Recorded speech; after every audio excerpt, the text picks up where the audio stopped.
Hi guys, today we'll be doing a first look video on XiangSheng 768A tube preamplifier that's supposed to be based on Matisse Fantasy circuit, and I got it for something like $380 US during last year's sales, and it's not very popular. I mean, when I was buying it, it was like 1.5 months ago. There were quite a few offers for that one, and right now, when I was checking some description for sale offers, I found just 2 of them. So anyway, let's start the first look video. This is not the full review. Full review video will be posted when I will do listening sessions for this preamplifier. So on the outside we have volume control. It does have a remote. Let me look for the remote, just a second. Okay, so that's the one. It's plasticky, it's cheap, it's white for some strange reason, but it works. We can control volume, source, and we can mute the preamplifier. On the front of the preamplifier, we have volume control pot. We have button for selecting the source input, and we have headphones output because this preamplifier has a small headphone amplifier built in. And obviously we have power on off switch. We also have some nice LCD display. I don't know if you'll be able to see that. Oh yeah, maybe now. This LCD display has a view meter at the bottom.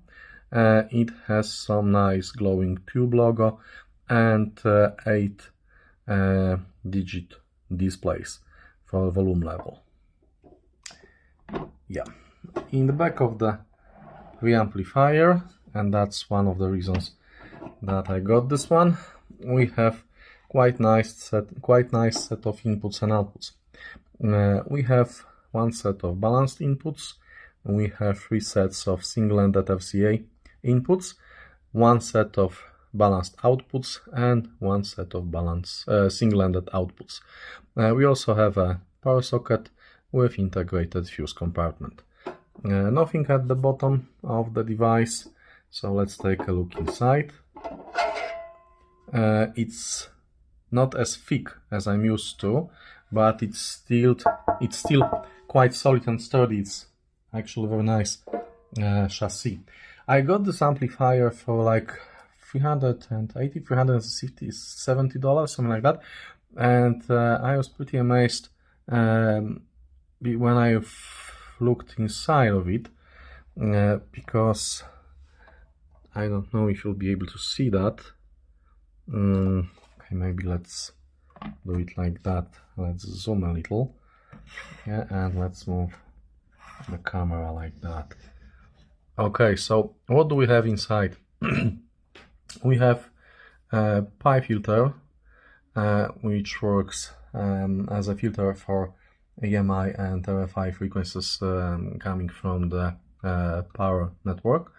We have small toroidal transformer, and we have board with preamplifier, and lastly we have small board for volume control, which is using Alps powered volume pot, and it also doubles as a headphone amplifier.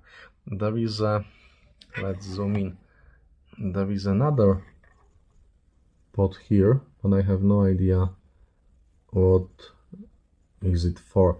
I have no idea if that's balance control or anything like that, because it's not connected to anything on the outside. I may try to find out what does it do for the full review. And here we have a board for display. Okay, zooming out, what can we see inside? One of the interesting things about this preamplifier is the fact that it's able to use 2 types of tubes.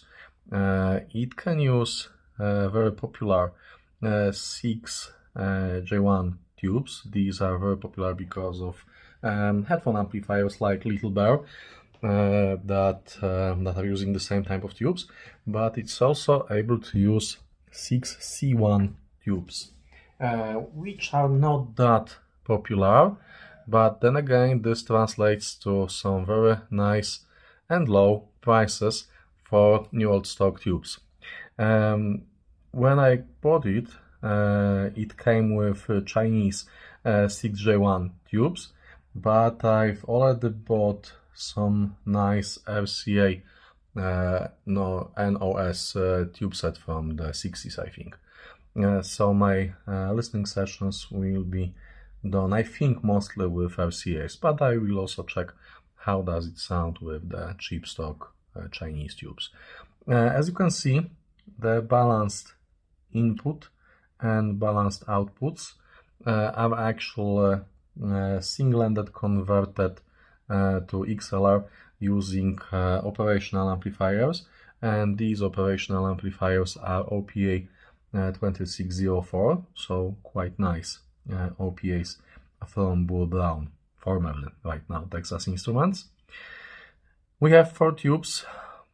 We have jumpers for selecting tube types. We have capacitors, the blue ones and the gray ones are MKP capacitors. We have some relays, nice, they are called nice relays, which is a very funny name. And we have a set of electrolytic capacitors,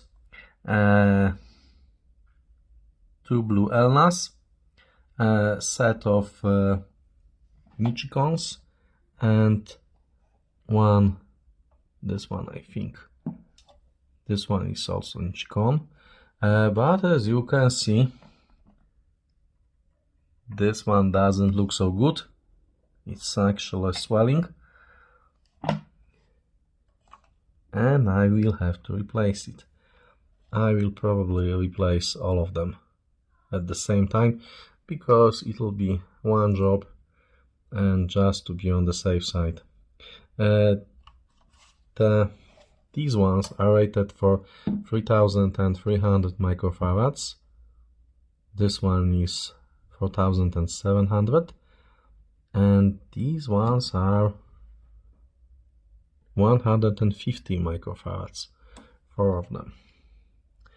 Yeah, so this one will be replaced. Well, it wasn't like that when I've opened it for the first time. It's been 1.5 months and it doesn't look good. I will have to do something about it quickly. Yeah, so except for this one, I actually like the build. It's simple.